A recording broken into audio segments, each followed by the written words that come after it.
Today my guest is Rob DiMartino, who is a local resident. He lives at Plum Island. He's a fisherman, a boater, and also in recent months he's become a steward of the river itself.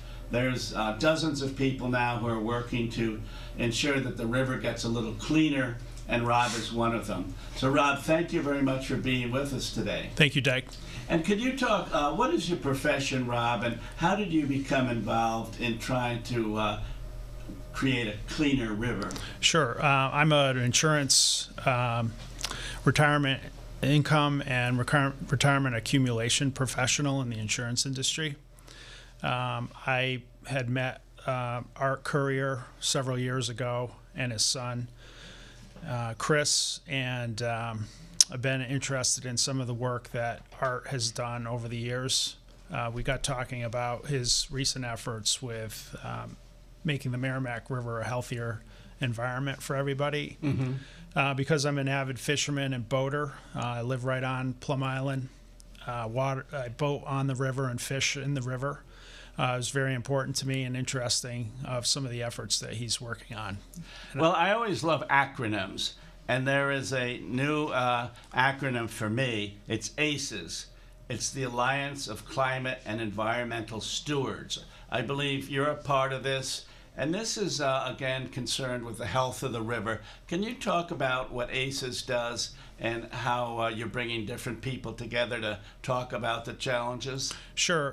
One of the efforts that ACES is putting forth right now is developing a coalition of individuals and groups that are interested in making the Merrimack River a healthier place to be. The environment of the river provides benefit for a number of individuals, people that actually live on the river, up through Massachusetts and New Hampshire. It is enjoyed by boaters, by fishermen, by kayakers, by summer camps that children participate in. And so when I learned more about the condition of the river, it became very interesting to me in doing whatever I could with a coalition to help create a groundswell of interest and educating people that have a vested interest in the river. So, and just to review the bidding here a little bit, Rob, one of the reasons, a key reason actually, that the river is getting a little dirtier rather than cleaner is something called the combined sewer overflow.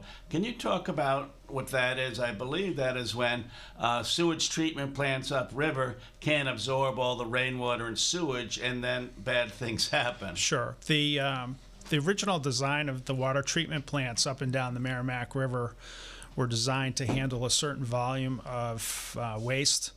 And over the years, there's been an increase in the population of those that contribute and enjoy the services of the water treatment plants. And so there's more volume now flowing to those water treatment plants, probably much more than was ever anticipated when they were designed. So when there's an abundance of rainfall out of the ordinary, the rainfall causes the overflow, if you will, that combines with the sewer, so that the sewer can only handle so much volume, and once that volume is exceeded, the rainwater and the sewer overflows and directly discharges into the river. And one of the elements that we're concerned about is knowing when these discharges take place.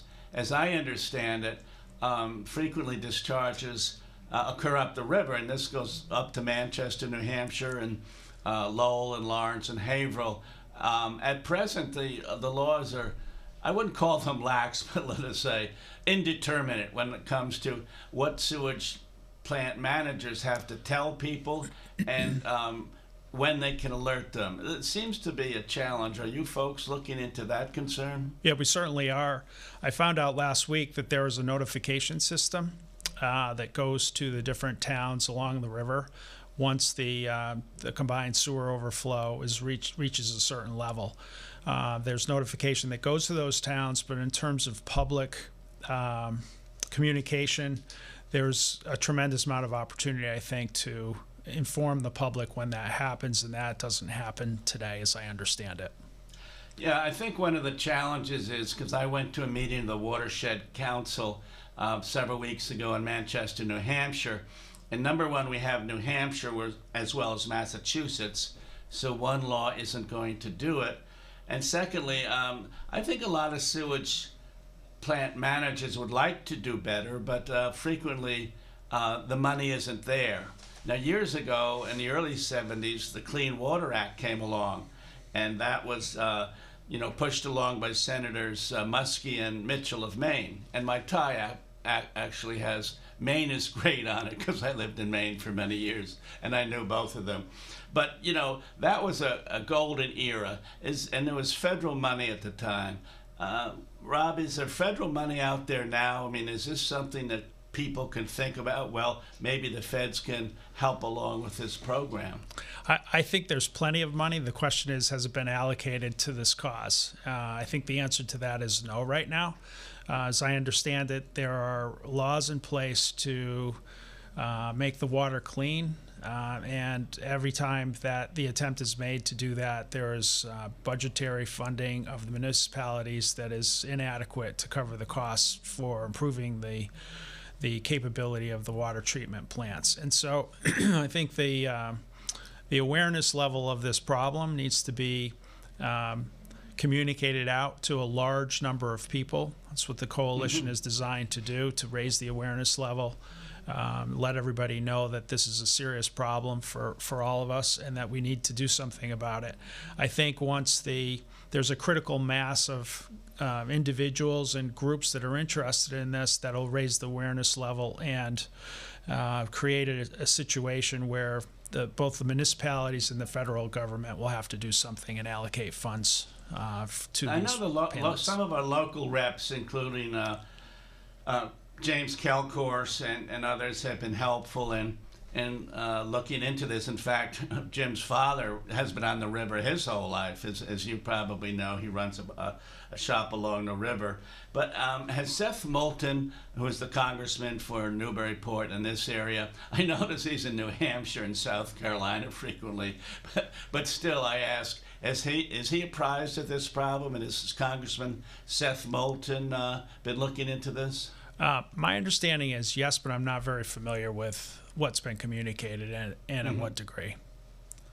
And, when we talk about the challenges of a dirty river, as I understand it, you're a boater, you're a fisherman. Talk about fishing in the river. Have you been fishing here for a while? And, how is fishing now, say, compared to 2 decades ago? Sure. I've been fishing in the Merrimack River, mostly in Newburyport and the basin. It's a piece of water off of the river before it empties into the ocean for over 40 years. And I've noticed a tremendous amount of difference in the fishery from the early years to where it is now.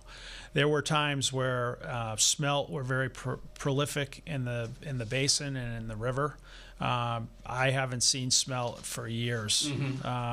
There was one point in time where literally there was a carpet of stripers and bluefish at the same time at night off of Woodbridge Island, and there were 2 floods back to back several years ago. And after those floods happened, the fish population to me has just declined tremendously.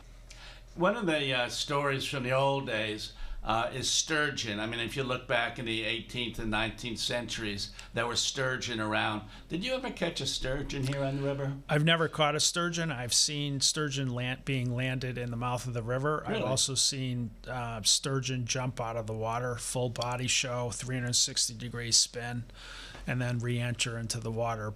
I think I've seen that at least a half a dozen times. The stripers you indicated might not be as prevalent as they used to be, but it seems like if you go back 20 years, one of the success stories on the North Shore is the stripers have come back in some areas. You'll recall that 2 decades ago they made it you had to catch larger stripers and you had to catch a smaller number of stripers. Did you notice that? It seems like stripers for a while were making a bit of a comeback on the North Shore. They had come back a number of years ago, but since that time, there's been a steady decline, in my opinion. Hmm. What other fish are out there, Rob, as you go out there? You don't go out deep and go for the tuna, do you? I do. I do. Well, now that we've opened that up, how's the tuna fishing? The tuna fishing has declined quite a bit too, but that's more of a global problem because of the way it's fished down in the Mediterranean. The bluefin tuna have a migratory pattern that extends down to the Mediterranean. They figure eight pattern back up the Gulf and come up here, but some of the fishing techniques are such that they harvest the bluefin tuna with large 3-mile nets. Has the temperature of the water had an effect on some of the fish, do you feel? Scientists say, for instance, the lobster is moving north a little bit because they're looking for colder water, and lobstering in Rhode Island and Long Island is not as good as it was. Where Maine, the last couple of years, have had bumper crops, and some scientists say it's the temperature of the water. Has this affected some of the fish as well? The fish are very sensitive to temperature, and I would imagine, yes, that has something to do with it. Certainly, when we tuna fish, we look for temperature gradients and changes in the water to try to find the tuna. What kind of boat do you have, Rob? And have you put it into water yet? And I know it's not really spring yet, but we've had some good days. When do you put your boat in? I try to, on good years, I try to get it in late May. Mm-hmm. Sometimes it ends up in June sometime. But I run a 28-foot Mako fishing boat, center console. Do you go far into the ocean, or do you go up to Cape Ann or Portland, or how far would you go with now, of course, we could be talking about two things. There's fishing and there's boating. Sure. First of all, do you go boating? Do you go 50 miles up to another city? Is that how you enjoy the boat? Mostly we boat locally. We go down to the mouth of the Annisquam River, Wingashiek Beach. It's a beautiful area down there, down by Gloucester. Go down to Rockport through the river and out Gloucester on the other side of Cape Ann. As far as fishing, we go out as far as Jeffrey's Ledge. I've been down to the northwest corner of Stellwagen Bank many times fishing. Try to stay close as much as possible, but when the spirit moves us, we go out further and we go south. And, does your technology on your vessel, can you see the fish? I mean, does that show you the patterns, deep underneath the boat? I mean, can you tell when there's a good school of fish underneath? Absolutely. Yeah, we have fish finder equipment on the boat. We also have radar to spot birds, flocks of birds, and the birds are sometimes will tell you where the tuna are breaking. I am Dyke Hendrickson. I'm the host of Life Along the Merrimack, which is our weekly program about the health and history of the Merrimack River. My guest is Rob DiMartino, who is an activist in trying to make the river a little cleaner, and also a boater and a fisherman. When we're talking about the river not being so clean, several 100,000 people get their water from the Merrimack River, including about 60,000 in Lawrence. Has this come up in community meetings? Have people expressed a concern, or is the drinking water not really on the radar screen yet? Oh, most certainly has come up in discussions. I think the challenge is the awareness and making sure that people are aware of all the facts of what this combined sewer overflows mean to the health of the river, to the quality of the water. And in terms of your arrival on Plum Island, I believe you live there now. Correct. Where are you from originally, Rob, and how did you find your way to the North Shore? Sure, I was born and raised in Connecticut, worked in the insurance industry in Hartford, Connecticut for several years. Bought a place on Plum Island about 20 years ago. My family vacationed on Plum Island with relatives and friends as early as when I was born. So it's become a very favorite and special spot to myself, to my friends, my family. It's a little slice of heaven, as I'd like to call it, and everyone that visits here thinks the same thing. Now, dirty river water, of course, would affect some of the swimming, depending if you're on Bayside or Oceanside. And I should put in that the state does test the water about once a week for bacteria, does it not? I'm not familiar yet with the frequency of testing, but I know testing does occur. Yeah. And so has there been a concern, just among people on Plum Island about the river? I know there's a lot to talk about in recent years because you had the jetties being refashioned about 3 or 4 years ago. You've had movement of the sand in a significant way, perhaps because of the jetties. Right. And of course, erosion has always been a concern. First of all, are you on the bay side or are you on the ocean side? I'm in the basin side at the narrowest point of the island, so the ocean is literally across the street.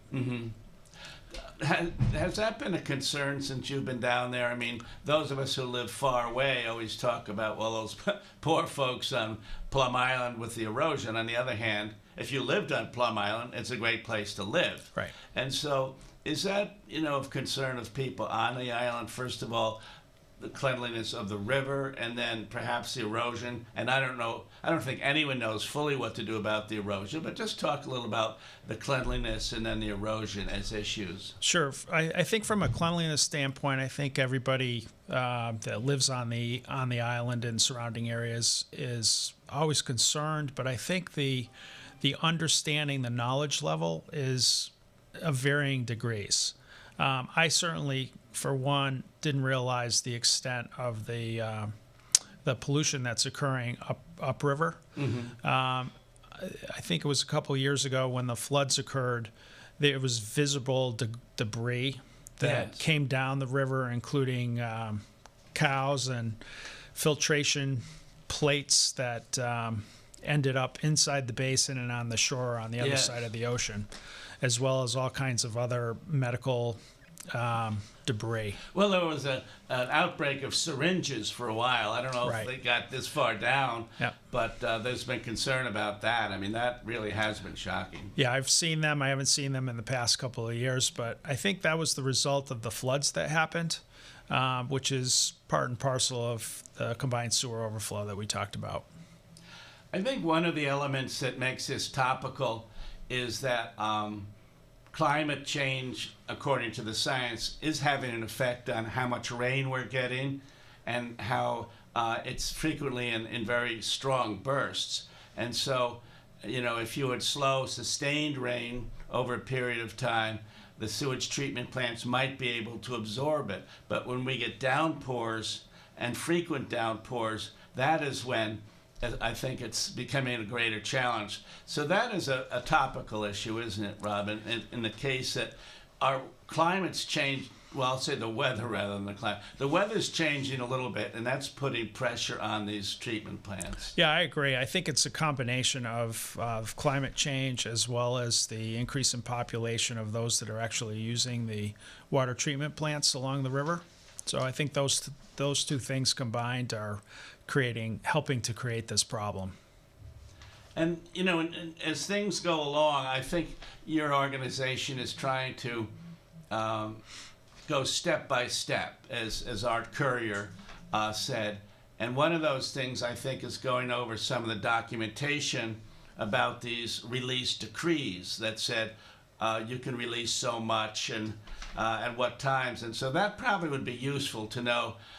Be aware of just what these discharge permits actually let people do, and if they're not in accord with that, it might give your organization a little stronger voice in this. Yeah, absolutely. We're investigating all that, accumulating the information and gathering it up, and that information will be included in an information packet that we'll provide to all the interested groups and parties that benefit from life along the Merrimack River.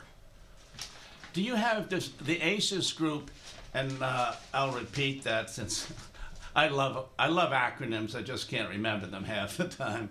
Alliance of Climate and Environmental Stewards. Does this group meet publicly, or is it more or less a committee at this point? Right now, what I've been involved in, which has only been over the last couple of months, it's we meet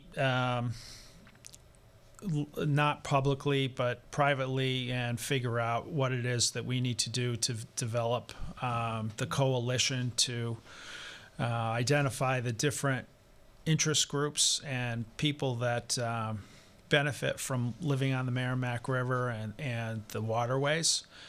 So we're in the process right now of identifying who those groups are, who the leaders of those groups are, how many members they have.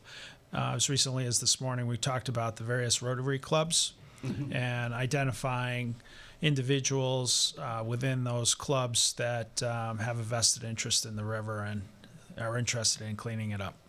Is the feeling that there is no federal money for this? I know we talked about this briefly before, but I do go back to the early 70s when Muskie and Mitchell were around, and ostensibly there wasn't enough money, and there certainly was a lot of opposition up in northern New England from the paper mills especially, and also from the textile mills down in Lowell and Lawrence. I mean, do you have opposition out there, or is it apathy for the moment? I think my early take for the short time that I've been involved, it's a matter of getting the facts out there and making the facts public to as many people and groups as possible, including those in Congress and at the federal level. I'm not sure at this point how much progress has been made by other groups that are trying to work on this similar issue, but we're trying to get everyone together to create a broad base of groundswell of fact creation, communication, so that there is that awareness level and that it will hopefully end up leading towards funding either at the federal level and perhaps at the municipal level as well. Well, there seem to be a lot of groups out there, and as I understand it, you're trying to kind of pull people together. Correct. Because Mike Morris from Storm Surge was here recently, and his group has been out there for about 4 or 5 years. The Watershed Council has been active, and there must be at least a dozen more around, because remember that the river does go up 120 miles, so there's a lot of different organizations. So as I take it from what you're saying, is you're doing the groundwork in terms of organizing, getting the facts, getting a format, maybe even having a white paper on this, and like getting your ducks in a row in terms of statistics and facts before you really move forward. Correct. That's exactly what we're doing. I think one of the biggest challenges is getting the existing organizations combined together into one coalition.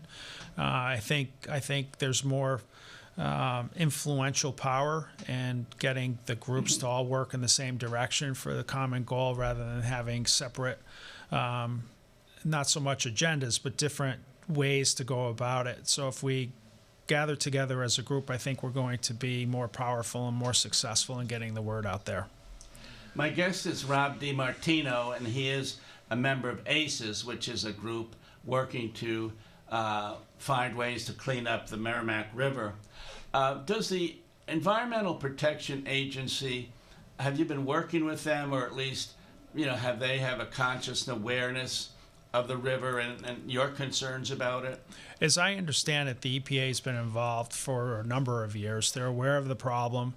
There have been deadlines put in place to take care of the problem. Always it boils down to money. There's not enough money at the municipal level to actually repair the water treatment plants. And so what happens is the deadlines get kicked down the road another 10, 20 years. And the laws, although they're in place, don't seem to have enough teeth in them. And it seems to be the result of inadequate funding. When we're talking about fishing, and you are a fisherman, a couple of people we've had on the show talk about the last couple of years, their boats get a little dirtier each year. Have you found that to be true, or does it just depend on the storm or the day of the week, or just what's going on? I did do a story. I'm a journalist. I used to work for the Daily News.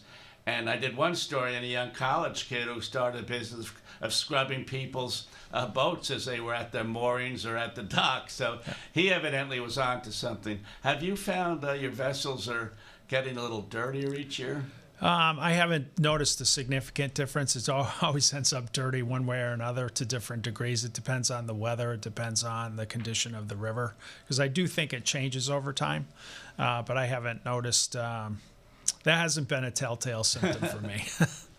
Well, one of the, I think one of your, the organization's desires is to get an out-of-the-box solution as to how this could be done. Of course, out-of-the-box is like something we don't quite know yet. Have there been any suggestions, even if there were blue sky ideas about what might happen?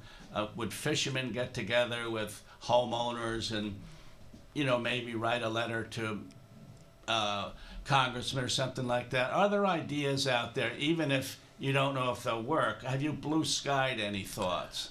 We've talked about a number of different ways to go about this. I think the most important thing is to start do the right things in the right order. I think the first thing is to make sure that we have all the facts, and that we have a good understanding and a good communication mechanism to reach out to the various interest groups. The second thing is, I think we need to make sure that we identify all the interest groups. Again, I mentioned the people that live along the river, all up and down the Merrimack River into New Hampshire, down into Massachusetts. I think the kayakers, the boaters, the fishermen, the summer camps, the dog owners. Mayor Donna Holliday was saying that she's concerned that she's gotten a couple calls, and the dogs go romp around in Cashman Park or somewhere, and 2-3 days later they have rashes, and the feeling is that on a bad day that could not be good for animals. Right. Yeah, that's another very good example, Dyke. So the idea is to make sure that we have as complete a list as possible of all these different groups. We identify them. We identify the leaders of those groups. We make sure that the information that we're providing, the factual information in the white paper that you mentioned, is provided in such a way that it addresses the concerns of those different groups. And the idea is to get as many people and as many groups as possible to create a critical mass, a groundswell, if you will, of very interested people that want to clean up the river. And I think with the more people that we have, all talking, providing a common message, the more power there'll be, the more effective the efforts will be. Well, I'm talking to Rob DiMartino on our show, which is Life Along the Merrimack. And Rob is a financial planner, and you can tell he's a good planner because, we've been talking for the last half hour about the steps that this group is taking. They want to get the facts. They want to, have a design on how they'll move forward, want to get communication going. So we're coming to the end of our half hour, and Rob, I want to thank you again for being here. Are there any dates that organizations have, like when you're going to meet again, or are there any events that people should be aware of if they could become involved in this effort? I know personally with the group that's been formed, we meet several times a week. I have meetings tomorrow, later this week and next week.